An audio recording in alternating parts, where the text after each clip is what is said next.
अब तक हमने जाना कि ब्राह्मण ने कैसे शूद्रों को दूसरे से चौथे वर्ण में धकेला। ब्राह्मण ने उपनयन परंपरा कुछ राजाओं के लिए बंद कर दी और ये इसलिए किया क्योंकि इन दोनों वर्गों में आपसी लड़ाइयाँ थी।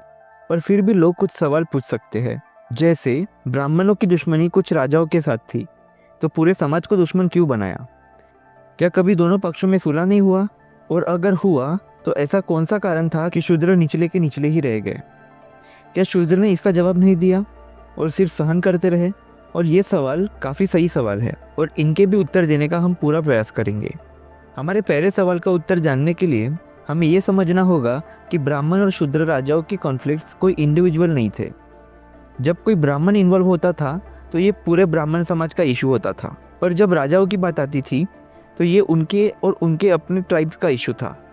उस समय अगर कोई इंसान किसी ट्राइब से कुछ करता तो वो उस ट्राइब के लिए पूरी कम्युनिटी को दोष देता था और इसीलिए जब कॉन्फ्लिक्ट्स होते थे तो ब्राह्मण उन राजाओं के साथ पूरी कम्युनिटी को ब्लेम करते और ब्राह्मणों ने अपने पावर्स का मिसयूज़ कर पूरी कम्युनिटी को नीचा दिखाया। ब्राह्मणों के पास अन्य वर्ण की तुलना में काफ़ी सारे प्रिविलेज थे, जैसे दूसरों की ड्यूटीज़ डिसाइड कर सकते थे। उन्हें कई सारे टैक्स और पनिशमेंट भी नहीं थी या कम थी और इसी कारण क्षत्रियों को गुस्सा आया और ब्राह्मणों को चैलेंज किया। पर इसका परिणाम आप जानते हैं कि क्या हुआ। आगे सवाल ये था कि क्या इनमें कभी सुलह नहीं हुआ? तो ऑब्वियसली नहीं हुआ। अगर होता तो शूद्र बनने का कारण क्या है? जो कहानियाँ महाभारत और पुराणों में मिलती है वो सिर्फ ब्राह्मणों को ग्लोरीफाई करती है, जहाँ ब्राह्मण हमेशा जीतते हैं। और बाबा साहब कहते हैं कि इनका असली मकसद ब्राह्मणों के पर्सपेक्टिव को सही दिखाना है। अब आखिरी सवाल कि क्यों शूद्रों ने अपने हक के लिए नहीं लड़ा। अक्सर लोग समझते हैं कि आज के हिंदू समाज के शूद्र इंडो आर्यन के शूद्र एक है और ये सवाल करते हैं कि इतनी बड़ी जनसंख्या है शूद्रों की तो कैसे इन्हें गुलाम बनाया।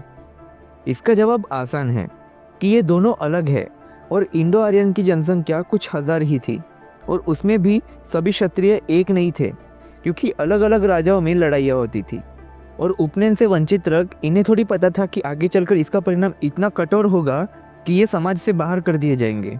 पर हम कोर्ट केसेस में ये देख चुके हैं और जान लिया है कि क्या सच है।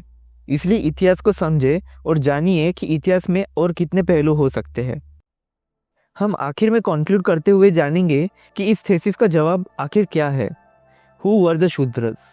शूद्र सूर्यवंशी आर्य समाज के एक कुल या वंश से थे। भारतीय आर्य समाज में शूद्रों का स्तर क्षत्रिय वर्ण का था। एक समय आर्यों में सिर्फ 3 वर्ण थे। शूद्र कोई अलग वर्ण नहीं था बल्कि क्षत्रिय वर्ण का भाग था।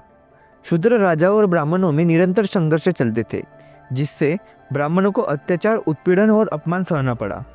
शूद्रों के अत्याचार से परेशान होकर ब्राह्मणों ने उपनयन शूद्रों के लिए बंद कर दिया और उपनयन के कारण शूद्रों का सामाजिक पतन हुआ और उन्हें वैश्यों के नीचे रखा गया और इसका परिणाम ये हुआ कि वो समाज के चौथे वर्ण बन गए।